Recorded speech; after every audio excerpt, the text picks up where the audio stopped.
नमस्ते, अभिवादन आपका इनोसेंट इन्वेस्टर के इस नए वीडियो में आपके लिए डिस्क्लेमर। उसके बाद बात करेंगे लक्ष्मी विलास बैंक की। इनके लिए एक बड़ी पॉजिटिव न्यूज़ आई है जो लोग इनका शेयर होल्ड कर रहे हैं। देखिए, मद्रास हाई कोर्ट ने अंतरिम आदेश दिया है और जो शेयर होल्डर्स थे लक्ष्मी विलास बैंक के, जिनके शेयर की वैल्यू आरबीआई ने जीरो कर दी थी, उनको बहुत तगड़ी राहत दी हुई है।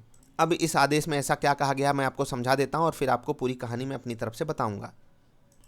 तो चलिए बिल्कुल ध्यान से देखिएगा। देखिए यहाँ पर लिखा हुआ है, in its interim order Madras high court ने कहा कि no further prejudicial action should be taken against the Lakshmi Vilas bank shareholders. मतलब अब कोई उनके खिलाफ आप एक्शन नहीं ले सकते हो, चाहे जो भी हो, बाय द रिस्पोंडेंट्स लीगल। मतलब ये लोग रिपोर्ट किए हैं इस खबर को। अब ये बात को मैं थोड़ा सा आगे बढ़ाता हूँ। अब हाई कोर्ट ने यानी कि मद्रास हाई कोर्ट ने क्या कहा है, डीबीएस बैंक से कहा है कि they should furnish N undertaking in the court that in case of court concludes. मतलब उनको कोर्ट में ये लिखित देना होगा, अगर कोर्ट हक में फैसला सुनाता है लक्ष्मी विलास बैंक के शेयर होल्डर्स के पक्ष में, तो जो डीबीएस बैंक है वो कंपेंसेशन देगा किसको, जो लक्ष्मी विलास बैंक के शेयर को होल्ड किए हुए थे आखिरी दिन।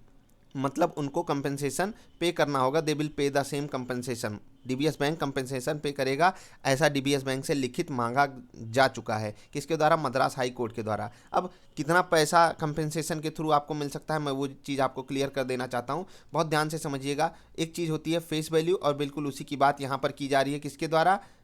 मद्रास हाई कोर्ट के द्वारा।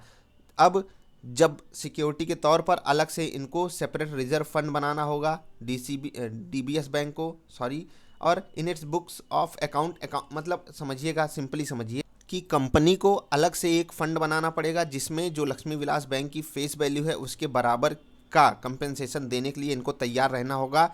अभी शेयर होल्डर्स अपनी लड़ाई लड़ेंगे हाई कोर्ट में, हो सकता है आगे डीबीएस बैंक चला जाए सुप्रीम कोर्ट या जो भी एक्शन होगा, लेकिन कम से कम अभी के लिए ये आपके लिए एक पॉजिटिव न्यूज़ है। अब फेस वैल्यू क्या होती है मैं आपको समझा देता हूँ, और इस केस में आपके पास क्या ऑप्शन है। 10 रुपये की फेस वैल्यू है, ठीक है। 10 रुपये की फेस वैल्यू ये आपको मिल जाएगी। फेस वैल्यू होती क्या है? देखिए, कंपनी का जो इनिशियल खर्चा आता है किसी भी स्टॉक को लॉन्चिंग देने में, और इसी फेस वैल्यू पे आपको डिविडेंड वगैरह मिलते हैं, स्प्लिट बोनसेस वगैरह मिलते हैं। तो बिल्कुल यही समझिए, बिल्कुल बेस वैल्यू होती है, बस आपको ये समझना है। तो 10 रुपये है लक्ष्मी विलास बैंक की फेस वैल्यू। ये मिल सकता है लक्ष्मी विलास बैंक के शेयर होल्डर्स को जो आखिरी दिन होल्ड किए हुए थे। तो यार, आखिरी दिन जो अपर सर्किट लगा था वो इसी की सुगबुगाहट से लगा था क्या? लेट्स सी यार, देखो ये तो आगे की कहानी बताएगी, लेकिन अब इतना बड़ा कोर्ट केस चलेगा, इतनी सारी कहानियां इसमें बनाई जाएंगी, क्या होगा, क्या फैसला आएगा, वो तो बात की बात है। लेकिन अभी के लिए कम से कम कुछ तो मतलब होता है ना, मरहम लगाया गया है। जिनका पैसा बिल्कुल डूब चुका था उनको कुछ कहीं से अंदेशा मिला है,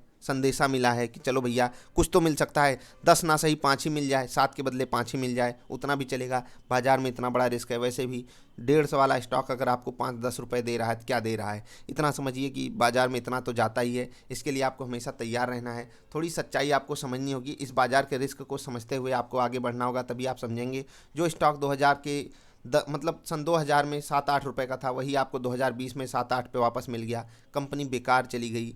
इसीलिए मैं आपसे कहता हूँ, जब भी आप किसी स्टॉक में पैसा लगाओ बहुत सोच समझ के लगाओ, और अगर लगा रहे हो तो कम से कम 8-10 स्टॉक तो मिनिमम आपके पोर्टफोलियो में होने चाहिए। अब कुछ अलग तरीके हैं इन्वेस्टमेंट के, आप उसके लिए अलग से वीडियो देखिएगा। किस तरीके के फ्रॉड होते हैं उनसे बचना होगा आपको, किस तरीके से आप लक्ष्मी विलास बैंक जैसे स्टॉक को अवॉइड कर सकते हो, इन सारी चीज़ों की वीडियो डाली हुई है चैनल पे। आपको देखकर सीखना समझना चाहिए।